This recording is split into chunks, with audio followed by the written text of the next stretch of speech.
Good morning, all. Welcome to Learners Academy.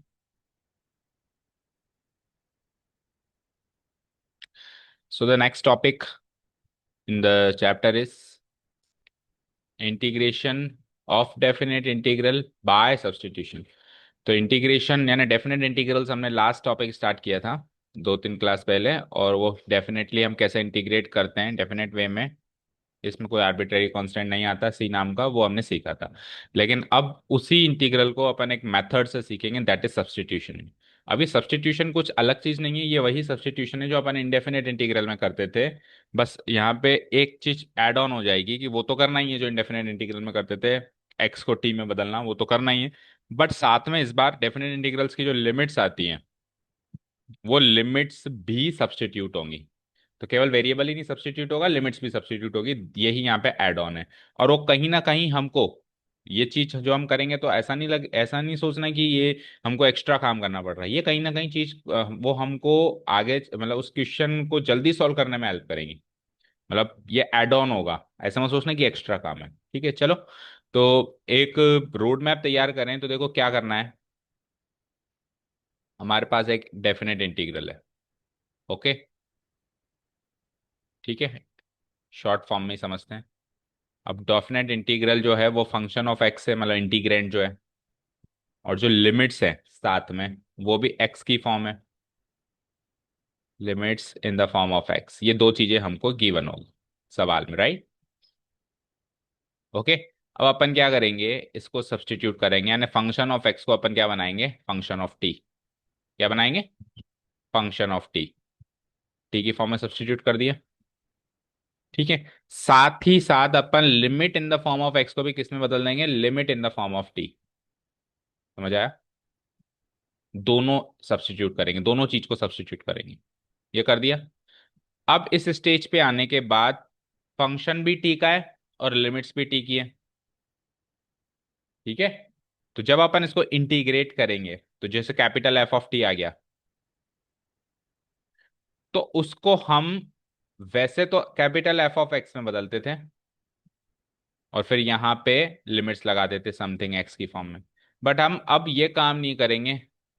यानी कि पहली बार ऐसा हो रहा है कि एक्स को टी में बदला तो टी को बाद में एक्स में बदलना ही नहीं है। टी में ही आंसर चलने दो। ये अजीब लगेगा सुनने में कि सर ओरिजिनल तो एक्स था, एक्स में क्यों नहीं बदल रहे। क्योंकि हमने लिमिट्स भी तो चेंज कर दी। तो जो टी वाली लिमिट्स है वो हम यहां लगा देंगे। तो अच्छा, यहां से भी तो ऑप्शन है। आप फंक्शन ऑफ टी को वापस फंक्शन ऑफ एक्स बनाओ और फिर जो ओरिजिनल लिमिट्स थी ये वाली, ये यहां लगा दो। और बदलो ही मत, और जो ये बदली हुई लिमिट्स है ये यहां लगा दो। तो आंसर उससे भी सेम आएगा, उससे भी सेम आएगा। तो जब उसी से भी सेम आएगा तो हम टी को वापस एक्स क्यों बनाए। तो ये हमको करना है। समझ गए। चलो let's start with the question. सीधे एक्सरसाइज पे आओ, और कोई इंट्रोडक्शन नहीं है इसका। सीधे एक्सरसाइज पे आ जाओ। कितने क्वेश्चन हैं, 10 क्वेश्चन ही हैं। ओके। तो 1 to 8 में क्लियर कट इंस्ट्रक्शंस गिवन है कि इंटीग्रल्स करने और यूजिंग सब्सटीट्यूशन नहीं करना है। अच्छा, ये अगर चीज गिवन हो कि सब्सटीट्यूशन से ही करो, तो अगर सब्सटीट्यूशन ना लग रहा हो तो भी जबरदस्ती लगाना है, क्योंकि उसने कह दिया भैया करना ही है। ओके। नहीं गिवन हो तो फिर नहीं लगना तो नहीं लगाना है, लेकिन अगर गिवन हो तो फिर नहीं लग रहा तो भी जबरदस्ती लगाना है ना, एक्स को टी बनाना है। जैसे कि पहला सवाल is very quite easy. I equal to this. बिल्कुल ध्यान से देखना। सबसे पहले अपन इंट्रोडक्शन कर देते हैं। Here the given definite integral is.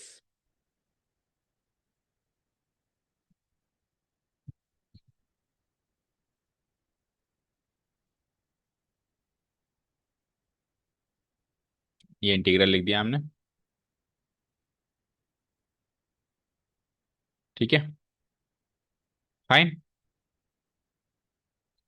क्या करेंगे, सबसे पहले सब्स्टिट्यूशन के हिसाब से आप देखोगे ऐसा कौन सा फंक्शन है जिसका डेरिवेटिव वहीं पे मौजूद है और डीएक्स से मल्टीप्लाई हो रहा है। तो कौन सा फंक्शन मिला ऐसा आपको, पूरा का पूरा मिल गया। सो यहाँ पे सब्स्टिट्यूशन चला रहा हूं मैं। लेट एक्स स्क्वायर, वैसे आपको एग्जाम इसके नीचे चलाना है, राइट साइड में नहीं चलाना है ना। X square plus 1 be t. Even आप इसमें एक्स स्क्वायर को भी टी ले सकते हो चाहो तो, है ना। सो उसका differentiating both sides with respect to their respective variables, वही रखे रखा है steps. We get x square plus 1 का derivative gives me 2x dx equal to dt। तो नेक्स्ट स्टेप में मेरे पास तो एक्स डी एक्स ही है, मेरे पास क्या है एक्स डी एक्स ही है, तो मैं 2 से डिवाइड कर दूंगा। तो एक्स डी एक्स की वैल्यू आ जाती है dt अपॉन 2। यहाँ तक तो कोई डाउट है ही नहीं। ठीक है। ऑल्सो, अब यहाँ पे एक लाइन, ये वैसे तो अपन इतना ही करते थे है ना, लेकिन अब यहाँ पे ऐड ऑन हो रहा है क्या, लिमिट्स भी सब्स्टिट्यूट होंगी। तो कैसे होती है, ध्यान से सुनो। Also when x equal to, क्या है lower limit, 0। When x equal to क्या है अपर लिमिट, 1। तो ये तो एक्स की फॉर्म में लिमिट्स, हमको इसको किसकी फॉर्म में बदलनी है, टी की फॉर्म में। कैसे बदलेंगे, हम इम्प्लाइज करेंगे यहाँ से इम्प्लाइज करेंगे, और इम्प्लाइज करके सोचेंगे कि जब एक्स की वैल्यू 0 या 1 है, तब टी की वैल्यू कितनी और कितनी हो जाएगी। मजा आया। अब वो करने के लिए हम क्या करेंगे, टी की वैल्यू है ना आपके पास, आपने अज्यूम की है, ये एक्स की वैल्यू 0 यहाँ पे एक बार पुटअप करो, टी की कुछ वैल्यू आएगी वो यहाँ लिखो, एक्स की वैल्यू 1 यहाँ पुटअप करो, टी की वैल्यू आएगी यहाँ लिखो। सरल सा काम है, कोई मुश्किल काम नहीं। ठीक है, तो पुटअप करो, 0 का स्क्वायर प्लस 1 यानी टी की वैल्यू 1 मिली, और 1 का स्क्वायर प्लस 1 यानी टी की वैल्यू 2 मिली। यानी कि जो एक्स की दुनिया में लिमिट्स 0 to 1 चल रही थी, वो अब टी की दुनिया में 1 to 2 चलेगी। अच्छा, कई बार ऐसा भी होगा कि एक्स की दुनिया में छोटी से बड़ी हो रही है और टी की दुनिया में बड़ी से छोटी हो गई। उस केस में आपको जो हो रही है वही लिखनी है। मान लो यहाँ पे 2 और यहाँ पे 1 होता, तो आप नीचे 2 और ऊपर 1 नहीं लगाएंगे। अपना दिमाग नहीं लगाएंगे कि छोटी हमेशा नीचे आती है, बड़ी हमेशा ऊपर आती है, ये दिमाग आपको नहीं लगाना। जो आई है वक्की वही लिखनी है आपको। ठीक है, अब यहाँ तो वैसे भी छोटी से बड़ी, अच्छा एक आदत डाल लो कि पहले हमेशा लोअर लिमिट लिखें और बाद में अपर लिमिट लिखें, तो इधर भी पहले लोअर है बाद में अपर है, तो वो फिर आप गलती नहीं करोगे, क्योंकि याद रहेगा माइंड को कि पहले लोअर है बाद में अपर है। ठीक है, ये ऐसी आदत डाल लो। चलो, तो अब हमारा इंटीग्रल कैसे बन गया, चेक करते हैं। सो आई विल बी लाइक, देखो, dt/2 का पहले 1/2 बार निकालते ही हैं अपन, निकालते हैं, इंटीग्रल लगाते हैं, 0 to 1, अब की आज की तारीख में 1/2 है, 1 to 2 है। एक्स टी एक्स को dt बना ही चुके हैं, एक्स स्क्वायर प्लस 1 क्या है, टी, इसको इंटीग्रेट कर ही सकता हूँ मैं। This will be like 1/2 integral 1 to 2 log modulus, sorry integral ही हो गया ना, लॉग मॉडुलस टी। और अब आप लिमिट लगा दो टी, इस लॉग मॉडुलस टी पे, प्लस सी लगता नहीं, डेफिनेट इंटीग्रल है, किस पे लगेगा ये 1 to 2 limit, log modulus T पे लगेगा, मॉडुलस टी पे मत लगा देना ना, 1 to 2। ठीक है, तो इसको सॉल्व कर दो, 1/2, इसको टी को एक्स में बदलने की जरूरत नहीं है, बस यहीं पे ये टी की वैल्यूज डाल दो। ठीक है, और low upper limit minus lower limit, तो log 2 माइनस log 1, fine. So this will be equal to, log 1 0 होता है, तो 1/2 log 2 हो जाएगा। ठीक है, आंसर हो गया। अब अगर मैं इसको सपोज करो यहाँ पर इस पोजीशन पे एक्स में बदल देता फॉर एग्जाम्पल, तो टी को क्या माना था आपने बताओ, x² + 1 यही माना था। तो अब भी आप आंसर निकाल सकते हो एक्स को में बदलने के बाद, लेकिन अब आपको फिर लिमिट्स टी वाली नहीं, एक्स वाली लगानी है। तो एक्स वाली लिमिट्स वही ओरिजिनल 0 to 1, तो इससे भी वही आंसर आएगा, देख लो, हाफ लॉग 1² + 1 2 माइनस 0² + 1 यानी log 0, और 0² + 1 log 1, तो वो का वही आंसर आया यहाँ से और यहाँ से, तो कुछ चेंजेस नहीं है। ठीक है, क्लियर है। देखो सिंपल सा लॉजिक है, सपोज करो मुझको किसी से पैसे लेने हैं और मुझसे कहीं से पैसे भी आने हैं, तो मैंने कहा भाई तू मेरे को पैसे देगा, तू उससे निपट ले। और एक मैंने कहा नहीं नहीं, तू भी मेरे को दे, मैं भी तेरे को देता हूँ, पूरा हिसाब में करके फिर मैं फाइनली करता हूँ। तो ये एक तरीके से वो वाला हिसाब हो गया कि एक्स को मैंने टी में बदल दिया, थर्ड पार्टी से मैंने हिसाब कर लिया। अब तू जाने तेरा काम जाने, तो जब वो थर्ड पार्टी पे हिसाब हुआ तो वो हिसाब 0 to 1 से लेके वो 1 से 2 में बदल गया। और दूसरा तरीका क्या होगा, नहीं नहीं सारा मैं ही करूंगा, तो वापस फिर एक्स में बदलो। लेकिन फिर उस केस में काम उल्टा ज्यादा है। कैसे ज्यादा है, आपने लॉग मॉडुलस टी लिखा, तो फिर लॉग मॉडुलस टी लिखा, तो फिर आप यहाँ पे लिमिट 1 to 2 ही लगाओगे, 0 to 1 तो लगा नहीं सकते, क्योंकि टी की वैल्यू तो 1 to 2 है ही नहीं और 0 to 1 है ही नहीं। तो आपको ये कन्वर्ट तो करना ही पड़ेगा। उसके बाद फिर आप टी को एक्स में बदलोगे, जब आप टी को एक्स में बदलोगे तो 1 to 2 0 to 1 लिखोगे। तो एक्चुअली फिर आपने जो ये दो जगह 1 to 2 लगाया, इसका कोई रोल ही नहीं रहा, क्योंकि बाद में वापस आप टी को एक्स बदल रहे हो और फिर लिमिट वापस 0 to 1 ही लगा रहे हो। तो उल्टा काम ज्यादा है, अगर आप सब्स्टिट्यूट ना करो, सब्स्टिट्यूट करो लिमिट को तो काम कम है। समझ आया, तो यही करना है पूरी एक्सरसाइज, पकड़ लें अब speed. Okay, next trigonometric function है, sin φ, √of sin φ एंड cos to the power 5 φ d5। तो पहले तो सब्स्टिट्यूशन किसको किससे करना चाहिए, पहले तो इसको इंडेफिनेट इंटीग्रल की तरह सोचो कि इसको इंटीग्रेट करने के लिए क्या क्या पैटर्न लगाने पड़ेंगे अपने को। फिर डेफिनेट इंटीग्रल का काम तो सरल सा है, वो तो कर ही लेंगे। तो किसको सब्स्टिट्यूट करूँ, किसको क्या मानूं, वो सोचो। तो कौन सा ऐसा फंक्शन है जिसका डेरिवेटिव वहीं मौजूद है, ऐसा सोचना पड़ेगा। तो साइन फाई का डेरिवेटिव, डेरिवेटिव, लेकिन वहां पे 5 बार है। तो 5 बार है तो एक ही चाहिए डी फाई को। तो 4 को अलग करें, तो पहले इसको थोड़ा मॉडिफाई कर दो। 0 to π/2 root sine phi cos to the power 5 phi को लिख देता हूं मैं डॉट लगा के, cos to the power 4 phi into cos phi single d phi. Okay. अब कॉस फाई डी फाई तो मिल जाएगा डी टी, साइन फाई हो जाएगा टी। लेकिन इसका क्या करें, क्योंकि आपने साइन फाई को टी लिया है, तो फिर इसको भी साइन फाई में बदलना पड़ेगा ताकि ये भी टी बने। तो cos to the power 4 phi को साइन में बदलना कौन सी बड़ी बात है, तो बहुत सरल सा काम है। कैसे कर देंगे बताओ, बोलो। इसको इस हाँ, तो क्या लिखूं मैं, cos to the power 4 phi को मैं साइन में कैसे लिख सकता हूँ। पहले पावर 4 को बदल दो स्क्वायर का स्क्वायर, और कॉस स्क्वायर फाइव को लिख सकता हूं मैं 1 - साइन स्क्वायर फाइव का हो गया होल स्क्वायर। तो अब सब साइन में चला गया, और कॉस फाइव डी फाइव आपका बनी जाना है डी टी। तो पहले इसको सॉल्व करो, चलो 0 to π/2, या फिर बाद में टी में लेके जाके भी सॉल्व कर सकते हो, कोई बड़ी बात नहीं। चलो तो टी में लेके जाते हैं, फिर बाद में सॉल्व करेंगे बचा हुआ। सब कुछ साइन में तो आ गया ना, ये तो देख लिया आपने। सो लेट, अब साइन फाइव को ले लो मैं टी,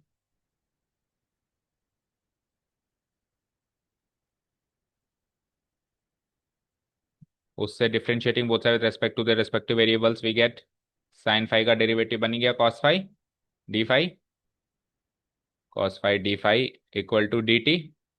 लिमिट बदलना पड़ेगा। ऑल्सो व्हेन, क्या है ये, किसकी वैल्यू है, ये 0 और π/2 किसकी वैल्यू है, फाई की, और मुझे किसकी चाहिए, टी की। तो when phi equal to 0, when phi equal to what, π/2, ऐसे करेंगे। इम्प्लाइज यहां से आपको टी की वैल्यू चाहिए, पुटअप करो। तो 0 पुटअप करो साइन 0 0, और π/2 पुटअप करो साइन π/2 1। तो जो नई लिमिट्स है वो 0 to 1 है। ऊपर लोअर नीचे अपर हो गया substitution. So I equal to 0 to π/2 को क्या लिख दूंगा मैं, 0 to 1। कई बार ऐसा होता है सब्सटीट्यूट करने के बाद सेम टू सेम भी आ जाती है, वो भी हो सकता है। तो रूट साइन फाइव में रूट टी हो जाएगा, साइन फाइव टी है। फिर इधर 1 - साइन स्क्वायर फाइव यानी टी स्क्वायर का whole square into cos phi t phi, तो डी टी हो ही गया। तो सब बदल गया आप टी में। अब इसको नॉर्मली जैसे इंटीग्रेट करते हैं, क्या मान लो ऐसा सवाल आता है तो कैसे इंटीग्रेट करते हैं, आइडेंटिटी से पहले उसको एक्सपेंड करते हैं, है ना, उसको सिंगल इंटीग्रेंट बनाते हैं फैक्टराइज फॉर्म से एक्सपेंडेड फॉर्म में। तो देखो 1 का स्क्वायर 1, और इंटू रूट टी, तो रूट टी हो गया पहले टर्म, a - b का होल स्क्वायर कर रहे हैं। फिर -2ab, 2ab का मतलब 2t स्क्वायर, और 2t स्क्वायर बाहर रूट टी से मल्टीप्लाई हुआ तो बोलो। हम्म। हम्म। तो टी स्क्वायर रूट टी को सॉल्व करो ना, रूट टी का मतलब क्या होता है, चलो ऐसे करो। हाँ, रूट टी का मतलब हाफ होता है। तो 2 + ½ कितना होता है, 2 + ½ 3/2 तो 2 से भी छोटा है, 3/2 तो 1.5 है, 5/2 ढाई पावर हो जाएगी। फिर +t⁴, a² - 2ab + b² कर रहा हूँ मैं, मन के अंदर ही है ना, ये काम मन के अंदर ही करना सीखो। t⁴, 4 के साथ फिर ये हाफ और जुड़ेगा, तो 4 और ½ 4.5, 4.5 का मतलब 9/2। ठीक है, हो गया, समझ आया। अब ये इंटीग्रेबल फॉर्म में चला गया, एक्सपेंडेड फॉर्म आ गई नहीं है, अलजेब्रा लग सकता है dt। अब आप कर दो उसको क्या, इंटीग्रेट। तो रूट टी का इंटीग्रल बोलो, 2/3 t⁵3/2, -2 को तो लगाओ बाहर।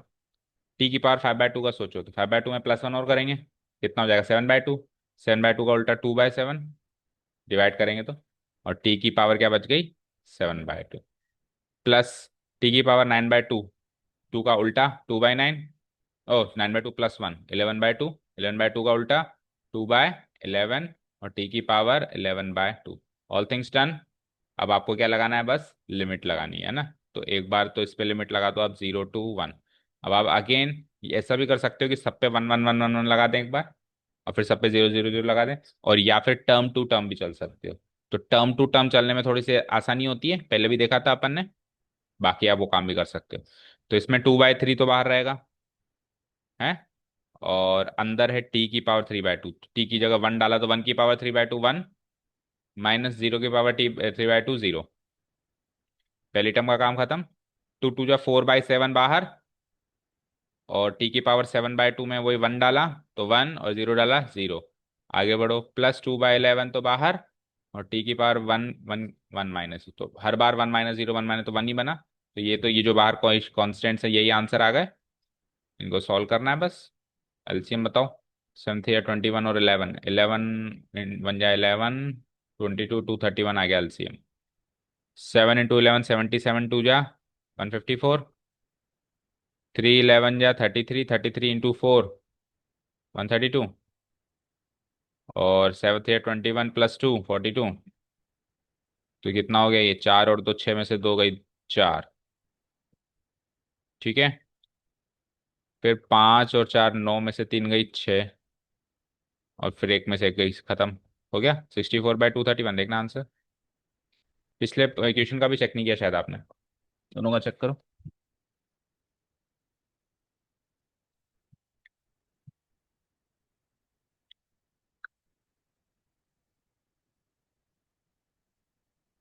दोनों का मैच हो गया, समझ आ रहा है। चलो नेक्स्ट।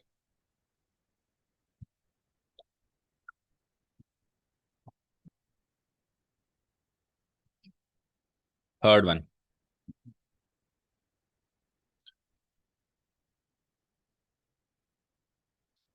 अब सबसे पहले तो ये पता नहीं कितनी बार रिपीट हो गया, sin−1 2x हर दूसरे तीसरे एग्जाम में उठ के आ जाता है। बताओ उसकी वैल्यू क्या होती है। tan−1x नहीं होती है, गलत बोल रहे हो। इतनी बार आया फिर भी हर बार गलत बोलते हो, वो भी गलत है। यानी आईटीएफ को अभी भी रिवीजन करना बाकी है।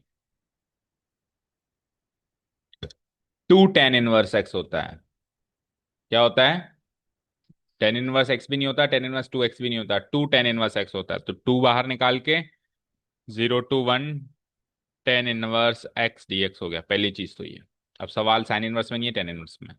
अब अगर ये इनडेफिनेट फॉर्म में आता, तो tan−1x का इंटीग्रल हमने पिछली एक्सरसाइज में किया था, पार्ट्स वाली एक्सरसाइज में, याद करो। कैसे करेंगे। tan−1x × 1 कर देंगे इसको, और पहला फंक्शन आईटीएफ मान लेंगे, दूसरा वो मान लेंगे। अगर ये उसमें आता तो ऐसे करें, और इवन अभी भी ऐसे भी कर सकते हैं, ऐसा नहीं कि अभी ऐसा नहीं कर सकता मैं। अभी मैं इसको ऐसा कर सकता हूँ कि tan−1 × 1 करके और dx कर दूं, और पहला फंक्शन इसको दूसरा फंक्शन इसको मान के सॉल्व कर सकता हूँ, अभी भी ये सॉल्व हो जाएगा। पर ऊपर इंस्ट्रक्शंस क्या थे, तो सब्स्टिट्यूशन नहीं लगेगा, बस सॉल्व हो जाएगा बट सब्स्टिट्यूशन नहीं लगेगा, लिमिट 0 to 1 लगा देना। अब सब्स्टिट्यूशन भी लगाना है तो फिर पार्ट्स लगाने, पार्ट्स तो लगेगा। अगर देखो पार्ट्स यहाँ लग रहा है ना, तो कितना ही सब्स्टिट्यूट कर लो, मर्जी है जो कर लो, सब्स्टिट्यूशन तो बाद में भी लगेगा, बच नहीं सकते। बट ये है कि अभी ×1 में इसको पार्ट्स लगाने से पहले आप इसको सब्स्टिट्यूट कर दो, यानी tan−1x को टी ले लो, x को टी बना दो, फिर बाद में सब्स्टिट्यूशन लगेगा। अब मजबूरी है, लिखा हुआ है कि सब्स्टिट्यूशन यूज करो, इसलिए मैं tan−1x को टी में बदल रहा हूं। अगर मजबूरी नहीं होती तो tan−1x × 1 करके, और ये काम अपन ने पार्ट्स वाले एक्सरसाइज में किया है, आगे कैसे करते हैं लिमिट लग जाएगी बस लास्ट में। चलो तो लेट, सॉरी, बी टी। तो सब्स्टिट्यूट करने से पहले आप इसको लिख दो, x = क्या बना यहाँ से, tan t। अब करो differentiating both side with respect to their respective variables, we get, तो x dx बन गया, और tan t sec² t dt। Limits बदल दें। व्हेन, क्या लिमिट्स है हमारे पास, 0 to 1। तो our limits will be like x की वैल्यू में, t की वैल्यू में, t की वैल्यू ये थी, तो ये और ये पुटअप करनी है। तो tan−1 0 कितना होता है, यहाँ 0, tan−1 0 0, तो t = 0। और tan−1 कितना होता है, तो t = π/4। तो नई लिमिट्स मिल गई हमको, 0 to π/4। सो i = टू बाहर, 0 to 1 will be 0 to π/4। Tan inverse x को क्या लिया आपने, टी, और dx क्या बना, तो ये ऑटोमेटिकली पार्ट्स वाली फॉर्म में बदल गया। अब पार्ट्स ही लगेगा, ऊपर तो फिर भी इंटू वन लगाना पड़ रहा था पार्ट्स के लिए, नहीं इस बार तो इंटू वन लगाने की जरूरत नहीं। तो ऊपर जो चीज पार्ट्स से सॉल्व होनी है, नीचे भी वही चीज पार्ट्स से ही सॉल्व होगी, चाहे मर्जी है जितने सब्सटीट्यूशन तुम लगा लो। ठीक है। सोचो अब इसमें अपन ने उसकी बात भी रख ली कि तूने कहा था सब्सटीट्यूशन करो, इसलिए अपन ने एक्स को टी बना दिया ना। हाँ बोलो, फर्स्ट फंक्शन कौन सा होगा, टी अलजेब्रिक, और सेकंड फंक्शन ट्रिग्नोमेट्रिक। डन। तो using integration by parts we have I equal to, two बाहर ब्रैकेट लगा दो, तो पहला function t as it is क्या होता है, टेन टी, माइनस फर्स्ट वाले का डेरिवेटिव वन, सेकंड का सेक स्क्वायर टी का टेन टी, और इस पूरे का भी एक बार और आपको इंटीग्रल भी करना है डी टी। ओके। अब देखो ये पार्ट सॉल्व हो चुका है, सो इसमें लिमिट लगाओ आप 0 to π/4 इस तरीके से, और वो नहीं हुआ है तो इसमें लिमिट लगाओ 0 to π/4 इस तरीके से, 0 to π/4 दोनों में लगेगी। ठीक है, वो इंटीग्रल होना बाकी है और ये हो चुका है, तो इसमें तो ब्रैकेट लगा के लगाओ, उसमें इसी तरीके। अब एक बार वो भी हो जाए फिर टोटल पे ब्रैकेट लग जाएगा। ठीक है। So two t tan t minus बोलो टेन टी का इंटीग्रल। हम्म।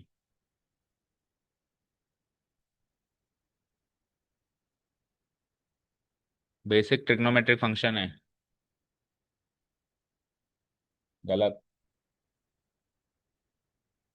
अब देख लो आपकी तैयारी। बेसिक छह ट्रिग्नोमेट्रिक फंक्शंस के इंटीग्रल्स में पहली एक्सरसाइज का पार्ट है या दूसरी का होगा, सेक एक्स। अगर माइनस में लेके जाओ तो कॉस में, और प्लस में रहने दो सेक में, तो ऑलरेडी माइनस है बाहर, तो इसको प्लस बना दे तो फिर कॉस बन जाएगा। समझ आया। और अगर उसको माइनस ही रहने दें तो सेक आएगा। ठीक है, कॉस लेते एक माइनस बाहर आ जाता है। ठीक है, क्लियर। और अब सारा हो चुका है, तो अब आप कॉमन लगा सकते हो 0 to π/4। अल्टीमेटली तो बाहर ही लगेगा, लेकिन इस पोजीशन पे 0 to π/4 लगाना गलत है, क्योंकि अभी अदर इंटीग्रेट होना बाकी है, तो अब लग सकता है। अब सारा इंटीग्रल हो चुका है, समझ आया। अब आपको बस लिमिट्स पुटअप करनी है, तो वही चीज चाहो तो आप टर्म टू टर्म भी रख सकते हो, तो टर्म टू टर्म रखें तो टू तो बाहर है ही दोनों के, इसमें रखो π/4 इंटू 10 π/4 हो गया, ये 10 π/4 क्या होता है, वन, तो π/4 इंटू वन हो गया, माइनस जीरो रखो अब दोनों में, तो zero into ten, zero zero, ये हो गई पहली टर्म।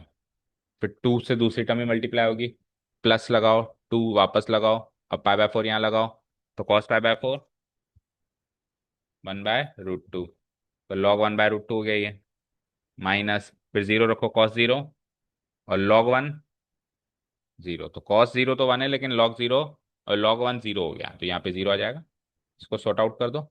सो ये π/4 इंटू वन π/4 माइनस π/4 बचा, टू इंटू π/4 आएगा पहली टर्म में, प्लस दूसरी टर्म में टू इंटू लॉग 1/√2 आएगा, और लॉग 1/√2 को भी क्या लिख सकते हैं, log one minus log√2, log a by b वाली आइडेंटिटी से।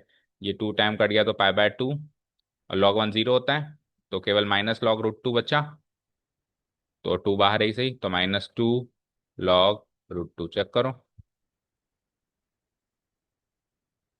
इसकी हाफ पावर भी बाहर आ सकती है, देखो ऐसे भी और सॉल्व हो सकता है, π/2 -2 इंटू इसकी हाफ पावर है, वो बाहर आ गई, तो log 2 ही बचा ही ओनली, टू से टू भी कट गया, तो π/2 माइनस log 2।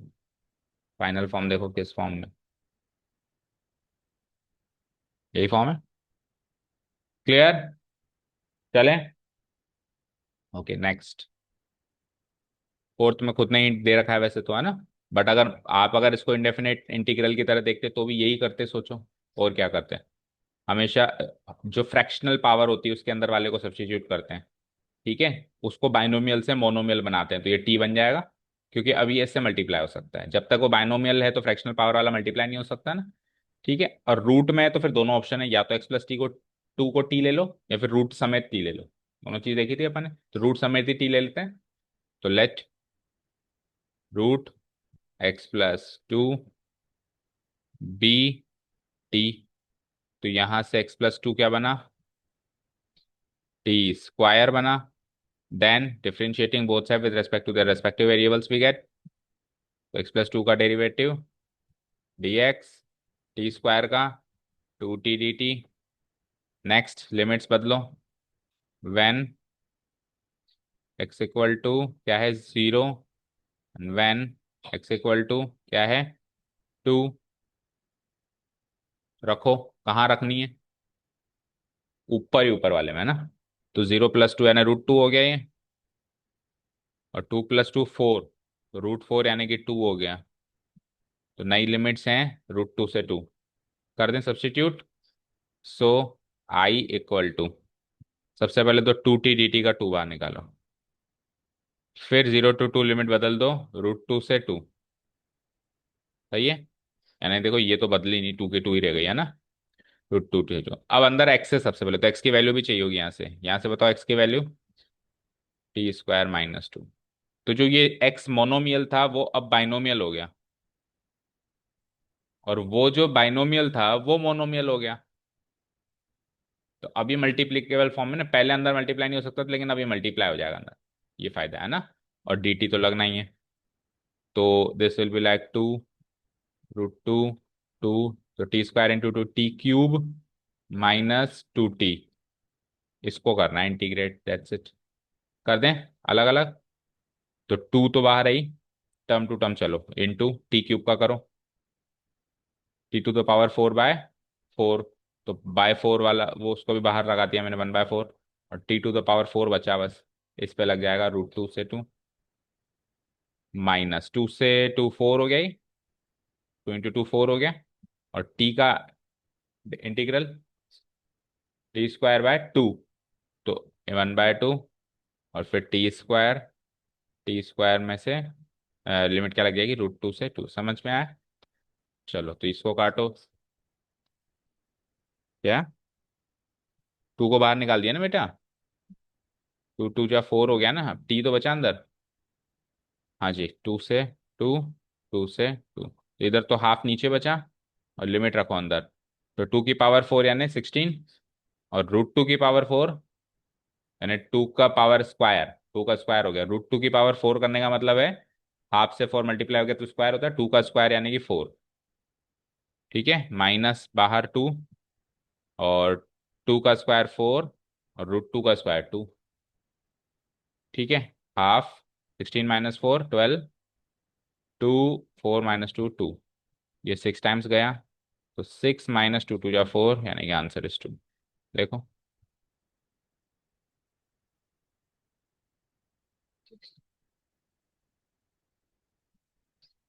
क्या इतना भयानक आ रहा है, क्वेश्चन नंबर कौन सा देख रहे हो, बाय।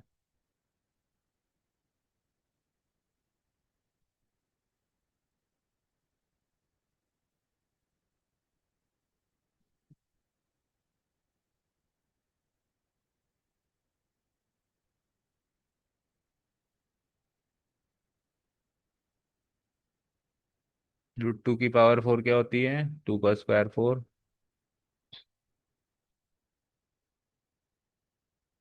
लिमिट गलत बनाइए, फिर देखो चेक करो ध्यान से, 0 to 2 थी, 0 रखी तो 0+2 √2 हो गई, और 2+2 4 का √2 ही होता है, सही तो है, +2 2+2 4 का √2 ही होता है।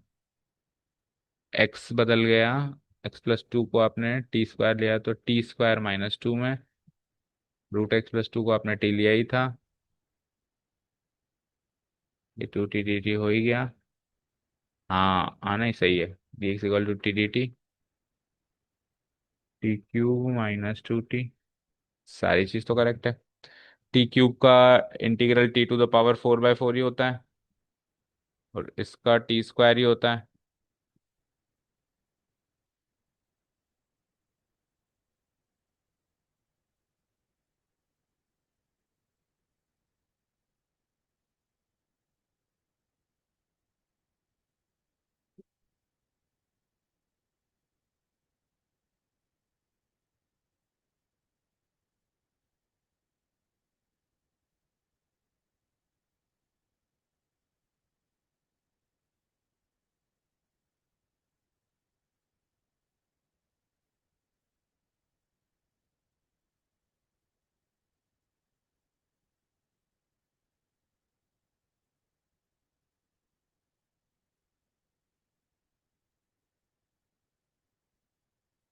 धन आंसर।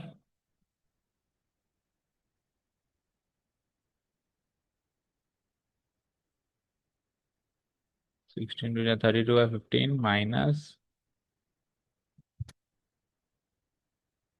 ये क्या बात हुई? ऐसा तो कुछ आंसर आ ही नहीं रहा हमारा।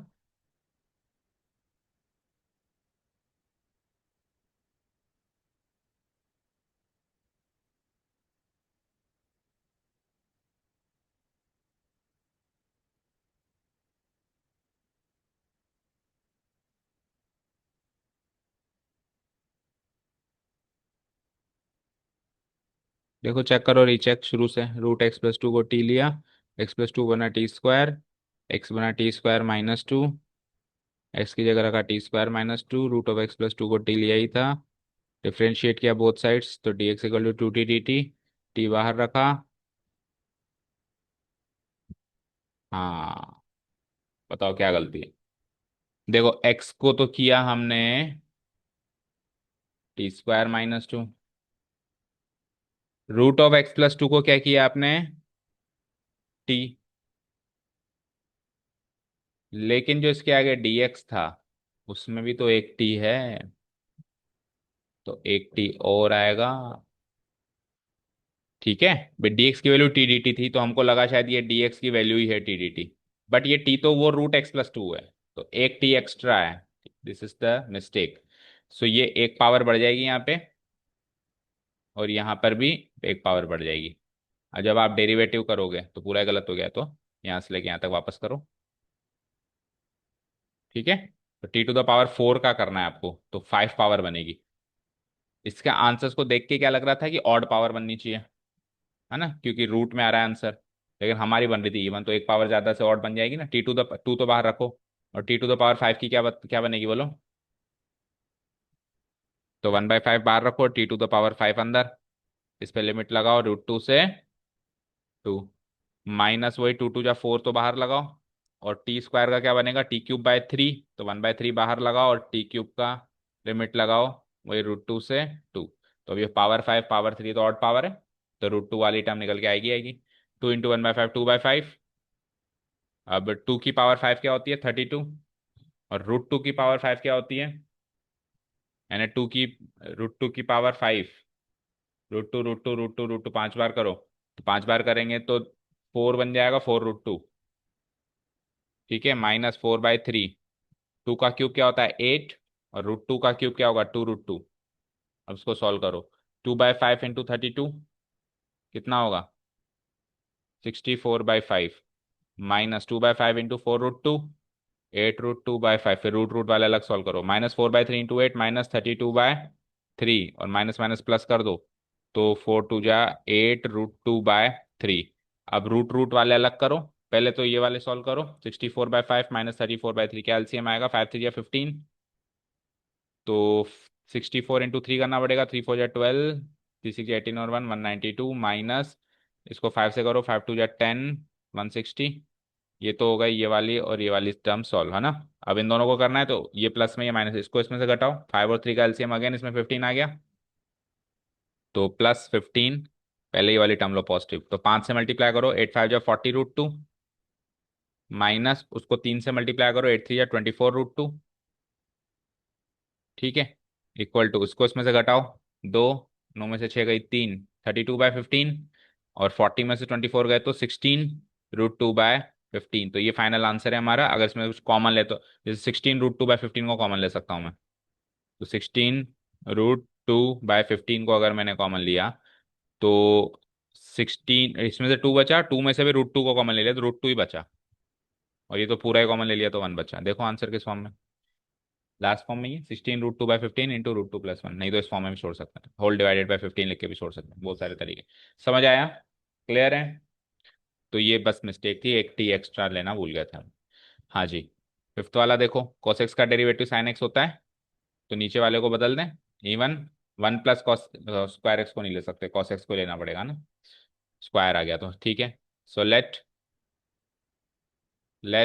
cos x be t, differentiating both side with respect to the respective variables we get. बोलो, cos x का derivative -sin x dx equal to d t, but मेरे पास वहाँ पे साइन एक्स डी एक्स है, तो ये प्लस कर दो और ये माइनस कर दो। ठीक है, लिमिट्स बदल दो। When x equal to zero, when x equal to pi by two, implies t equal to बताओ, जीरो रखो तो कॉस जीरो कितना होता है? हाँ, वन। और कॉस पाई बाय टू कितना होता है? तो देखो, छोटी से बड़ी, बड़ी से छोटी हो चुकी है। अब जल्दीबाजी में क्या, वन वन और जीरो पे नजर होती है ना, तो जीरो यहाँ लगा देते हैं हम और वन यहाँ लगा देते हैं, क्योंकि छोटी बड़ी आदत बनी हुई है। लेकिन ऊपर से नीचे है ये, तो वन टू जीरो होएगी।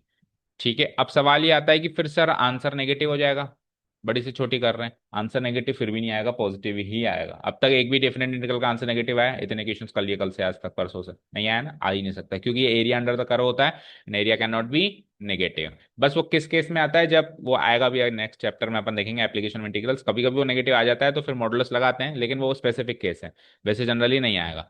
After substitution I will be equal to zero to pi by two becomes one to zero. अब वो क्यों नहीं आएगा देखना, अभी वन टू जीरो, इसमें से माइनस डी टी है, तो ये माइनस बाहर आ गया, तो इसका आंसर तो नेगेटिव आएगा, लेकिन माइनस से पॉजिटिव हो जाएगा, तो ये कुछ ऑटोमेटिक सेट हो जाएगा, आपको नहीं सोचना, आपको लिमिट करेक्ट लगानी है। ठीक है, so sine x d x d t हो गया ऊपर, और नीचे one plus cos square x यानी वन प्लस टी स्क्वायर। कौन सी फॉर्म बन गई है, d t by one plus cos square.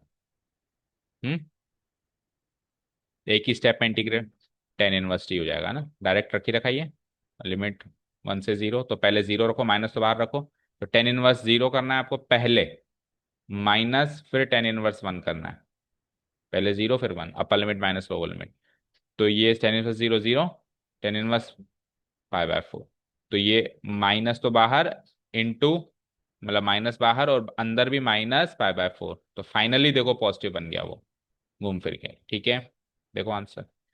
ठीक है, चलो तो पांच क्वेश्चंस किए, कितने क्वेश्चंस है टोटल?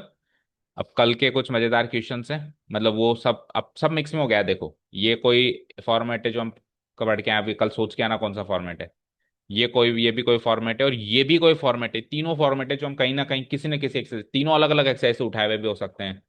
ठीक है ना, वो सोचना है, तो मिक्स में चलेगा। और फिर ये क्वेश्चन भी मजेदार है, ये देखने में एमसीक्यू में, लेकिन ये भी मजेदार है और ये भी मजेदार है, तो पांचों क्वेश्चन कल मजेदार है, तो इसको कल करते हैं। ठीक है, thank you so much for listening to us, nice day, keep learning and